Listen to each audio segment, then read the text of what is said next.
ہمارے ہاں پلک جھپکنے میں ایسے ایسے محیر العقول واقعات رونما ہو جاتے ہیں کہ جن سے ٹریک پر دوڑتی گاڑی کو یکدم بریکیں لگ جاتی ہیں یا لگا دی جاتی ہیں۔ پھر سارا عالم حیران و ششدر ہو کر دیکھتا ہے کہ کیا ہو گیا ہے۔ مستحکم روایات والے جمہوری ممالک میں انتخابات کا انعقاد، انتقال اقتدار اور نئی حکومتوں کی تشکیل ایک خود کار عمل ہے۔ بعض ممالک میں دہائیوں بلکہ صدیوں سے عام انتخابات کی تاریخیں طے شدہ چلی آ رہی ہیں۔ اس انتخابی پروگرام اور پروسیجر سے سر منہ انحراف کا تصور بھی نہیں کیا جا سکتا۔ وطن عزیز میں لیکن ہر انتخاب کے موقع پر بے یقینی کی فضا ڈیرے ڈال لیتی ہے۔ کوئی حتمی طور پر نہیں کہہ سکتا کہ انتخابات ہوں گے بھی یا نہیں، اور اگر ہوں گے تو کب ہوں گے۔ اس بار بھی ایسی ہی صورتحال تھی۔ الیکشن کمیشن سے عام انتخابات کی تاریخ مانگی جا رہی تھی۔ اس دوران رنگ رنگ کی بولیاں سننے میں آ رہی تھیں۔ بالآخر پی ٹی آئی کی درخواست پر سپریم کورٹ نے 3 نومبر کو فیصلہ صادر کیا کہ عام انتخابات 8 فروری 2024 کو منعقد ہوں گے۔ اس دوران افواہ سازی کی فیکٹریوں نے تیزی سے بے یقینی کو عام کرنے کے لیے طرح طرح کی غیر مصدقہ خبریں پھیلائیں۔ سوشل میڈیا اور بعض دانشوروں کے نجی محافل میں یہاں تک کہا جانے لگا کہ انتخابات تب ہوں گے جب مثبت نتائج کے حصول کو یقینی بنا لیا جائے گا۔ 3 نومبر کے فیصلے میں chief justice of Pakistan justice قاضی فائز عیسیٰ نے 2 ٹوک انداز میں کہا تھا کہ انتخابات کی تاریخ کا اعلان پتھر پر لکیر ہوگا۔ یہاں تک کہا گیا تھا کہ انتخابات کی طے شدہ تاریخ کے بارے میں شکوک و شبہات پھیلانے والوں کا عدالتی مواخذہ ہوگا اور انہیں سزا بھی دی جائے گی۔ الیکشن کمیشن کی طرف سے انتخابی شیڈول کے اجراء میں تاخیر کو عذر بنا کر میڈیا پر کچھ برے سیاستدانوں اور تجزیہ کاروں کے کلپس بھی چلائے گئے۔ ان کلپس میں کہا گیا تھا کہ موسمی حالات یا ناگزیر وجوہات کی بنا پر انتخابات چند روز کے لیے آگے پیچھے ہو سکتے ہیں۔ حیران کن بات یہ تھی کہ تحریک انصاف کی طرف سے لاہور ہائی کورٹ میں ایک اپیل دائر کی گئی جس میں کہا گیا کہ انتخابات بیوروکریسی سے کرانے کا نوٹیفیکیشن معطل کیا جائے۔ لاہور ہائی کورٹ کے سنگل بینچ نے درخواست گزار کی صدا کو شرف قبولیت بخشا اور بیوروکریسی کے ذریعے پنجاب میں انتخابات کرانے کا نوٹیفیکیشن معطل کیا۔ بادی نظر میں یوں محسوس ہوتا تھا کہ یہ فیصلہ عجلت میں کیا گیا ہے اور فریق ثانی الیکشن کمیشن سے اس سلسلے میں کوئی استفسار تک نہیں کیا گیا۔ الیکشن کمیشن نے اس فیصلے کی روشنی میں سارے ملک میں ریٹرننگ اور ڈسٹرکٹ ریٹرننگ افسران کی 7 روزہ ٹریننگ روک دی تھی۔ یوں لاہور کی موسمی فضا میں چھائے ہوئے اسموگ کی طرح سارے ملک کی سیاسی فضا پر نہایت گہرا اسموگ چھا گیا۔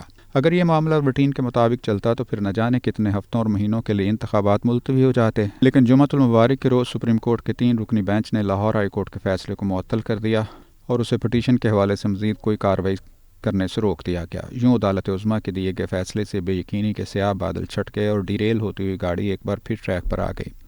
چیف الیکشن کمشنر نے جمعے کو ہی واضح کمٹمنٹ کا اعلان کرتے ہوئے کہا کہ تحریک انصاف کو لیول پلینگ فیلڈ ملے گی۔ انہوں نے یہ بھی کہا کہ بانی چیئرمین قومی ہیرو ہیں۔ سب پارٹیوں کے لیے ایک طرح کی مساوات برقرار رکھنے کے لیے چیف الیکشن کمشنر کے دعوے اپنی جگہ، لیکن پی ٹی آئی کی انتخابی شرکت کے حوالے سے بے یقینی کی دھند ابھی تک چھائی ہوئی ہے۔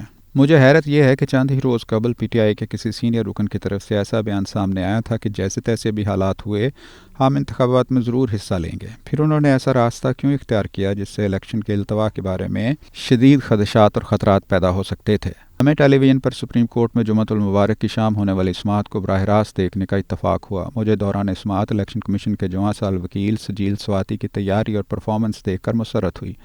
وکیل موصوف نے عدالت عظمیٰ کے جج صاحبان کے سوالوں کے اطمینان بخش جوابات دیے۔ انہوں نے فاضل جج صاحبان کو بتایا کہ الیکشن کمیشن نے تمام صوبوں کی ہائی کورٹس کو خطوط لکھے ہیں کہ وہ آر اوز اور ڈی آر اوز کے لیے عملہ اور سیشن ججز کی تعیناتی کے لیے نام مہیا کریں، مگر کسی صوبے کی ہائی کورٹ سے کوئی مثبت جواب نہیں آیا۔ اگر عدلیہ عملہ فراہم نہیں کرے گی تو انتظامیہ سے لینا پڑے گا، اور آئین میں یہی لکھا ہوا ہے کہ عدلیہ یا انتظامیہ سے عملہ لیا جائے۔ ہمارے ہاں کلچر ہی کچھ ایسا بن گیا ہے کہ انتخابات کسی کی بھی معاونت یا نگرانی میں کیوں نہ ہو، ہارنے والے سیاستدان فراق دلی سے نتائج کو تسلیم نہیں کرتے۔ 2013 میں عدلیہ کے زیر انتظام انتخابات کا انعقاد ہوا تھا، مگر انہی نتائج پر تحریک انصاف کو شدید تحفظات اور اعتراضات تھے۔ پھر عمران خان کا 2014 والا طویل دھرنا انہی نتائج کی بنیاد پر دیا گیا تھا۔ 8 فروری کا الیکشن بال بال بچا ہے۔ اگر سردیوں کی چھٹیوں کے لیے چیف جسٹس بیرون ملک جاتے، اس دوران الیکشن کمیشن کتنی ہی وضاحتیں کیوں نہ دیتا، مگر ان وضاحتوں پر کوئی کم ہی یقین کرتا۔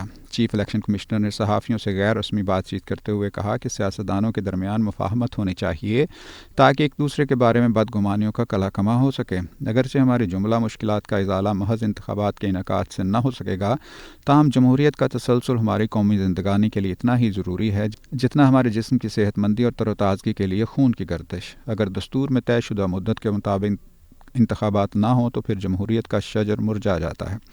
ہمارے ہاں تو 10-10 12 سالوں کے لیے ڈکٹیٹرشپ آتی رہی ہے اور جمہوریت کی بساط لپیٹ دی جاتی رہی ہے۔ ہمارے دکھوں کا مداوع بنیادی جمہوریتوں میں ہے، نہ ہی کنٹرولڈ جمہوریت کا کوئی ماڈل ہمارے پیچیدہ مسائل حل کر سکتا ہے۔ پاکستان میں جمہوریت بڑی سخت جان واقع ہوئی ہے، اسے جڑ سے اکھاڑنے کے لیے ایک طرف ڈال دیا جاتا ہے، مگر جب برسوں کے بعد بہار کے امکان روشن ہوتے ہیں تو پاکستانی جمہوریت کا یہ سخت جان پودا پھر یہاں کی موافق فضا میں جڑیں پکڑ لیتا ہے۔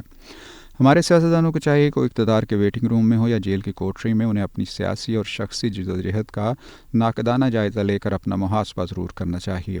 اسی طرح انہیں اپنے ماضی کی تاریخ کا جائزہ بھی لینا چاہیے اور بخوشی اپنی ذاتی اور قومی غلطیوں کا اعتراف کرتے ہوئے ان کی اصلاح کا تہیہ بھی کر لینا چاہیے۔ ہمیں من حیث القوم سپریم کورٹ آف پاکستان کے ججز کا شکر گزار ہونا چاہیے کہ انہوں نے بروقت فیصلہ دے کر ہماری سیاسی گاڑی کو ڈی ٹریک ہونے سے بچا لیا اور ہمیں منزل کی جانب گامزن کر دیا۔ ہماری دعا ہے کہ انتخابی گاڑی تمام سیاسی پارٹیوں سمیت بحفاظت اپنی منزل مقصود پر پہنچ جائے۔